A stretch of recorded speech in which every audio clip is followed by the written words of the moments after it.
with technology, the more you focus on something, the more you're forced to focus on something, because that's what you're going to get seen more. And I think that's one of the reasons we feel the way we do, is because we're really focused on or surrounded by stuff that isn't necessarily serving us. What I am trying to do is help you understand that in order to have a rich, dynamic, positive, fulfilling life, you're going to have an information stream that is consistently constructive.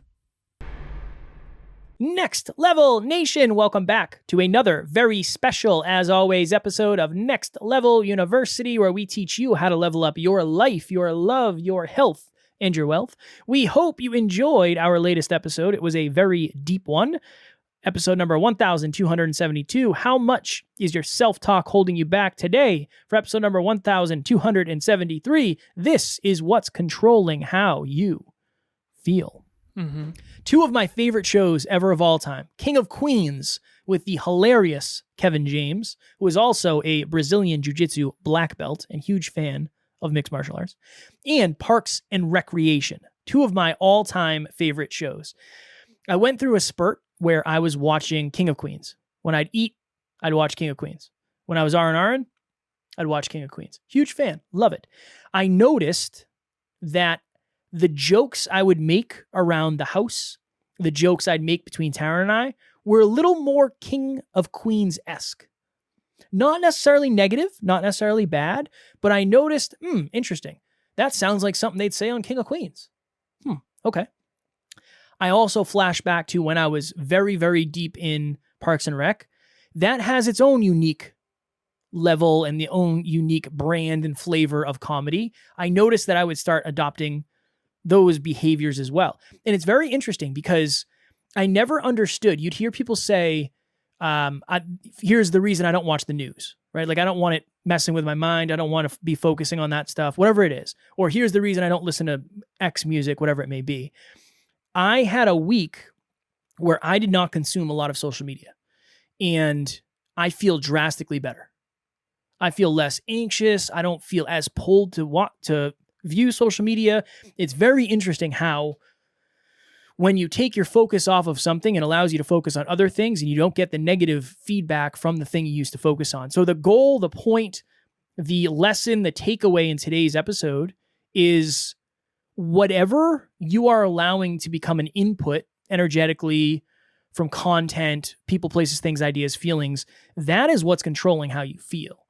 If you are taking in information, it's altering the way that you look at everything else. It's altering the way that you feel. It's altering the way that you focus.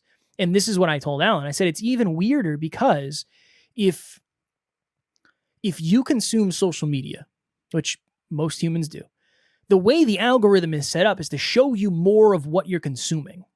So say I watch a lot of car videos. It's going to show me more car videos. I notice that when I'm watching a lot of stuff about mixed martial arts, it shows me more of that. There's a reason for that because it's trying to get you to stay there longer. So it's almost like with technology, the more you focus on something, the more you're forced to focus on something because that's what you're going to get seen more. And I think that's one of the reasons we feel the way we do is because we're really focused on or surrounded by stuff that isn't necessarily serving us. All right, so I have an analogy, Kev. Please. Okay. Kevin, you are at sea, and you're on a ship at sea, okay? Yeah, look at him rocking. And this ship, every ship, has four main roles on the ship, so to speak, okay? Yep. All right.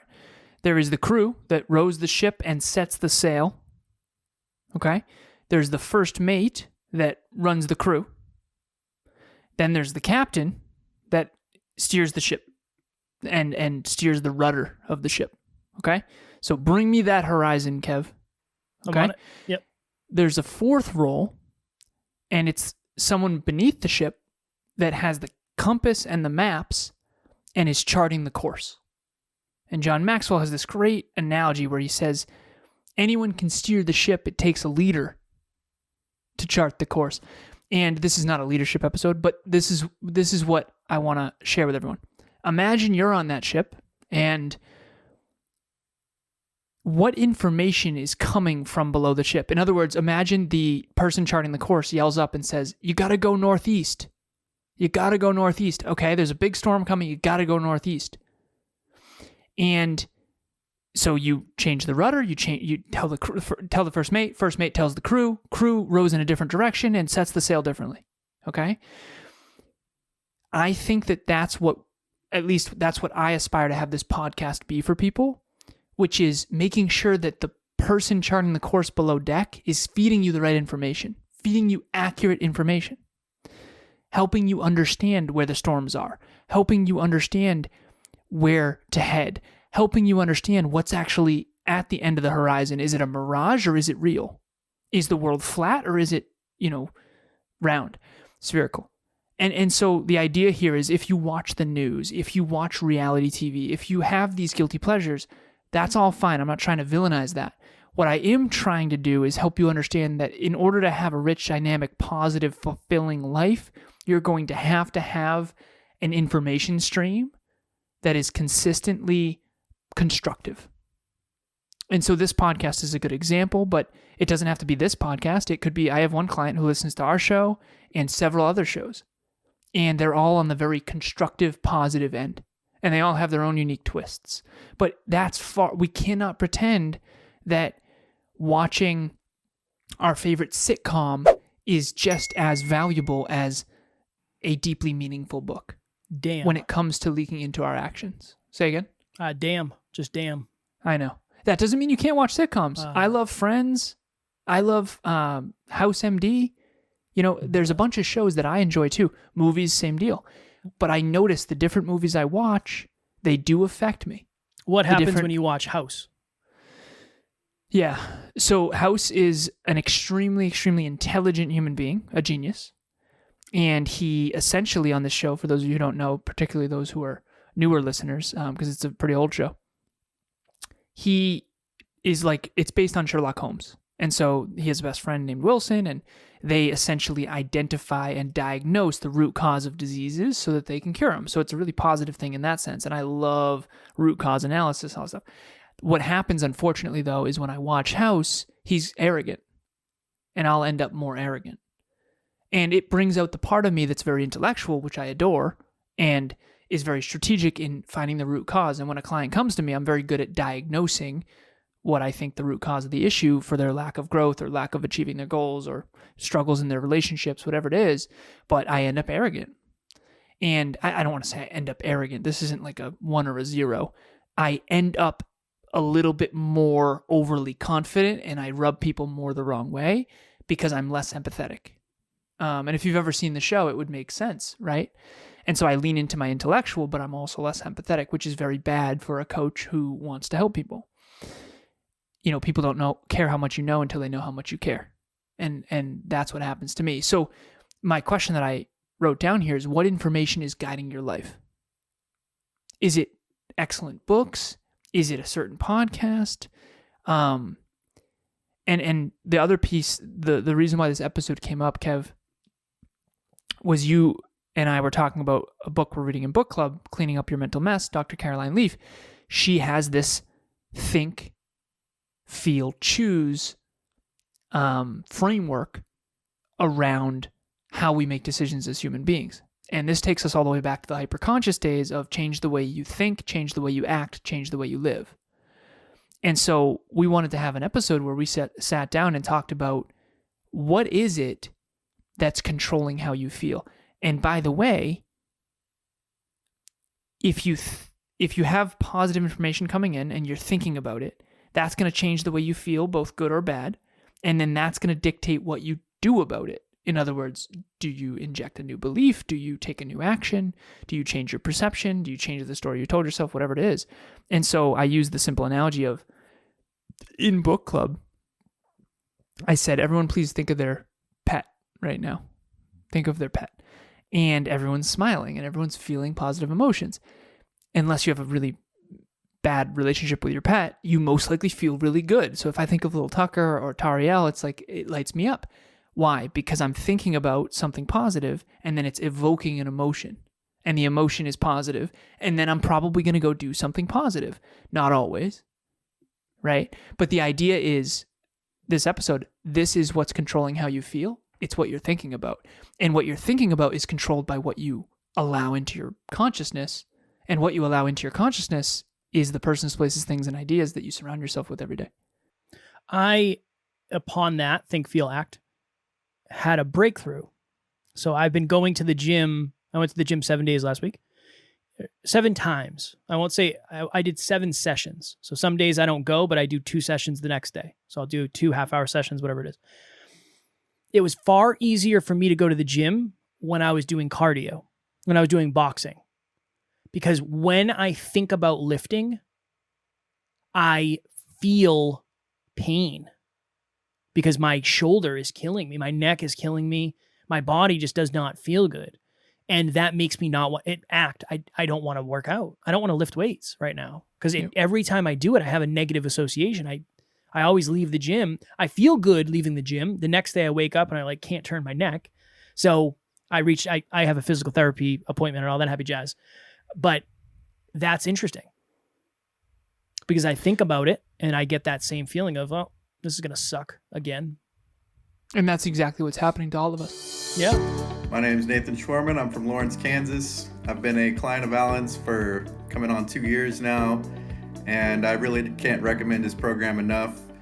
Alan's always there for me with great advice and holding me accountable every step of the way, and really leading by example. I've grown a lot in his program, but he's grown alongside with me, so I'd really recommend joining up on the program and joining the community. So out there right now, think about exercising. Does that evoke a positive emotion?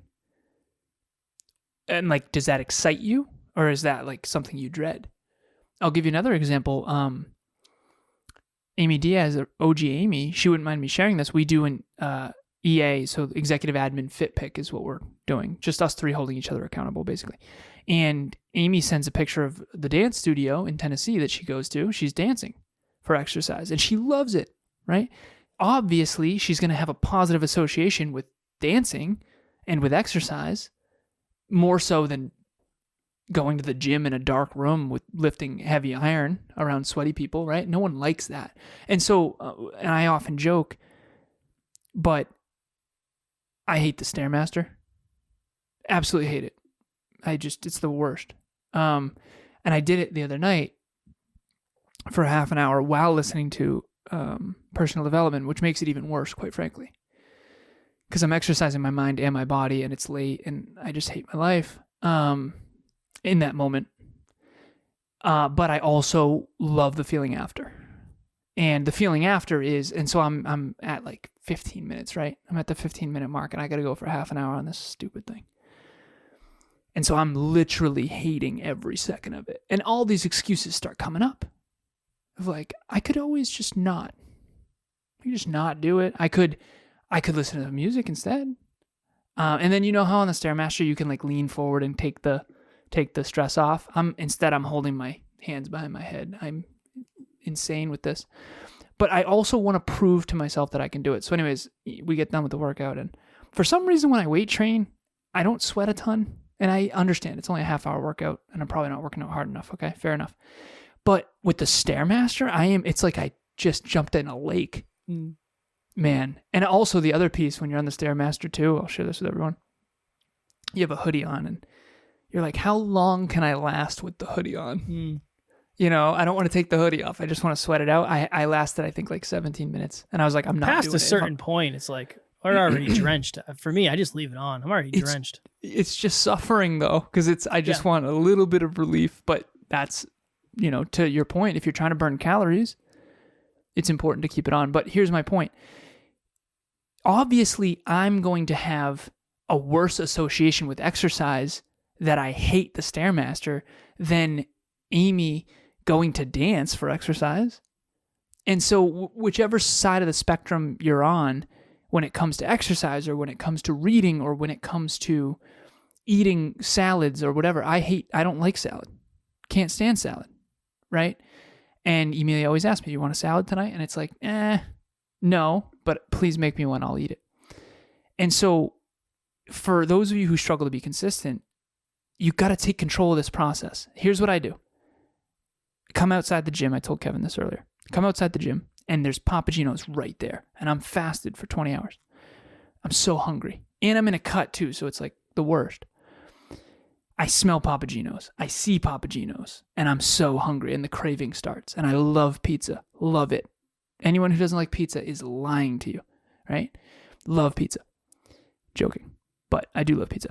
And I'm like, I think about pizza. Okay? Feeling hunger. Absolute hunger and discomfort in my stomach. Choose. So you said think, feel, act. It's actually think, feel, choose, but it's the same idea. I choose to wait until I get home to eat, and I'm choose to eat the food that we already prepared. And again, not always. Sometimes I do get pizza or subs or, oh my God, cheesy fries, chili cheese fries. Of course. At Harry's. You ever had chili cheese fries at Harry's? I've never had them from Harry's, but I've definitely had my fair share. I told you, I'm having chili tonight, son. I see you. You let me off this damn microphone. That's a fact. But that's all I'm saying is that every second of every day you are having thoughts. Those thoughts are creating emotions. Those emotions are informing your decisions and your choices. And the choices that you make are dictating the quality of your life. And more importantly than anything else, and the real point of this episode is the information that you're allowing into your consciousness, aka my voice right now, is what's steering this ship. And denying that is naive. How much, I don't know if maybe it doesn't say it in this book, and we'll go here because it's been a long day of recording, but how much of the decision's actually conscious? There's a lot of varying data on that. I would say at least half are unconscious from all of the research I've done. At least. Some people say 96%, up to 96% of your success in life comes down to your influences, aka the people you surround yourself with, the ideas you allow into your consciousness. And I would say it's probably higher than 50%, but there's some data that shows like 50%. I think the lowest I've ever seen was 46%. But either way, it's a huge chunk. Yeah. One of the examples I was going to use, shout out to Derek if Derek's listening, but Derek and I both love mixed martial arts. So when there's UFCs on, we message back and forth on Instagram. And I told Alan, I was like, well, imagine, so it's a direct feed to my brain, UFC. It's like, that's in that moment, that's what I'm focusing on, right? Like that's what I'm consuming. That's coming into my brain. And I said, but for other people, maybe it's something else of Derek will tag me and things and say, hey, Kev, did you see blank? Like this fight that's coming up. Somebody else might be tagging you in, hey, did you see this drama in the world? Now, sometimes it's good to be informed, obviously, of what's happening in the world. I'm not saying you shouldn't be, but that's hijacking your thoughts, which are, that could be taking over everything else. So I just wanted to use that example because Derek and I are having constant conversations about, not constant, but we're connecting over this core value that we have, this core pleasure, I guess, right? We both love it. We're both huge fans of it. For you, maybe your core connection to somebody else is something that's not nutritious. Not that UFC is, but it's not necessarily bad either. Well, Kev, you told me recently we did an episode on the number one habit that's made the biggest difference in your life. Yeah. And you said 30 minutes of learning. Mm-hmm. And all that is information into Kevin's brain that gets him thinking, gets him feeling, and gets him choosing different things. And the very last analogy will go, inner tube, you're on the beach. We've all done this. You're sitting there on the inner tube, and all of a sudden, you're a mile down the beach from your towels because it just drifts you in the wrong direction. And so that's if you're watching the news and you're listening to commercials and you're XYZ and you're not taking control of the information streams, most likely you're drifting to a place that you might not want to go. And the chances of that being your goals and dreams are next to none. So I hope that everyone listens to inspiring, high quality, accurate information. Kevin and I work really hard to make sure that the information we share on this show is of the highest possible quality to guide you in a direction that is positive based on the accurate truth. And, of course, they've gotten better as we've gone, but I think we get closer and closer and closer to the truth as we go. And hopefully it's been a real help to sort of steer you in a better a better, more constructive direction. Speaking of truth, let me mess you up with some. You think I'm getting my butt in an inner tube floating out into the ocean? You are mad. Maybe like a lake? No Like, current. like in a lake? No current in the lake. With boats and stuff? Yeah. You What do you think? float I'm over reckless the, like you? the Floating wind, out by the son. boats? When I was a little kid, Look, dude. I was in an inner tube, and one of my neighbors said that they found me screaming in the back of the lake. Mm-hmm. First of all, you lived in a large pond. Yeah, whatever, man. Large pond, small lake. But yeah, and I he wouldn't wanna tells me be in that that. story. I was like 7 years old. He tells me that story all the time. Well, the wind, yeah, that is fair. But again, I'm not putting my butt. You think I'm going out into the ocean in a lifesaver saying, like, basically eat me? Not going to happen. Pass. Hard pass for me. Not after Soul Surfer. Not after anything. Jaws did it for me. I know it's not real, but real enough. Yeah. That was based Steven on Spielberg. It was based on a true story. Bull sharks. That was based on a true story. Look it up. Bull sharks went up the river. Bull sharks. Yes. What? Bull sharks can swim in fresh water. Look it up. They found bull sharks in lakes. Look it up. Look it up. And if you're listening, maybe you should look it up because I could be wrong, but I'm 99% sure I heard that somewhere. As I tell everyone that we do accurate information, you throw That's a accurate. humdinger that might not be true. You want to look it up. You want to look it up while I do this outro, you can. No, Next man, it's all good. level nation, if you are interested in joining us live in person on April 1st, 2023, please click the link in the show notes. We're having a live event, and going back to one of the other episodes we did, how much is your self-talk holding you back? You're going to say one of two things. I am not the type of person who goes to things like this. I am the type of person who goes to things like this. If you are the type of person who says you're not going to meet new people. You're not necessarily going to have the identity shifts that are going to be so powerful for you. If you can be courageous for a moment and you can say, you know what, I am the type of person who does scary things if I believe they will benefit me, click the link in the show notes and check it out. Kev, before we went to our very first seminar, live event, this is not a seminar, it's an experience, but before we went to Brendan Burchard, you were like, no chance. Not the type of person. And then after that, you were like blown away, changed up identity. Talk to me, quick. It's just when you feel like you're the only person that feels the way you do. So for me, I felt like I was really the only person in my friend group that cared that much about growth other than you.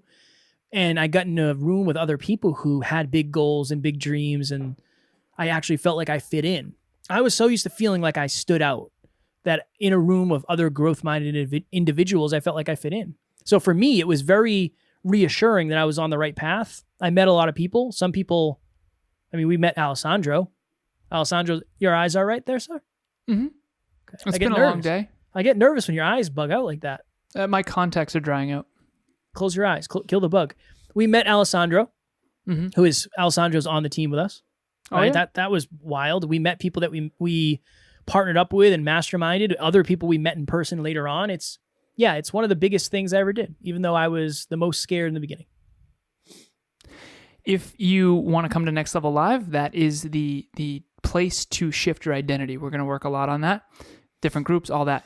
If you also are feeling like you need some direction and you're not local and you're not going to be coming to Next Level Live, we have something called the Next Level 5 to Thrive. It is essentially get some direction, get some clarity, get some commitment towards your goals and dreams. The 5 to Thrive are clarity, commitment, confidence, community, and consistency, which are the 5 C's. The Next Level 5 to Thrive. So it's a free course, completely free. Go to the website. The link will be in the show notes. Click on that. You download it. It's 5 modules. And no matter what, you will leave that course having more direction and more certainty. And that's really the key here is have more certainty that your future is bright. Next Level Nation tomorrow for episode number 1274. Where can you be the most you? So we talk a lot about belonging, fitting in, finding your people. We will be talking about that. As always, we love you, appreciate you, grateful for each and every one of you. And at NLU, we do not have fans, we have family. We will talk to you all tomorrow. Please reach out.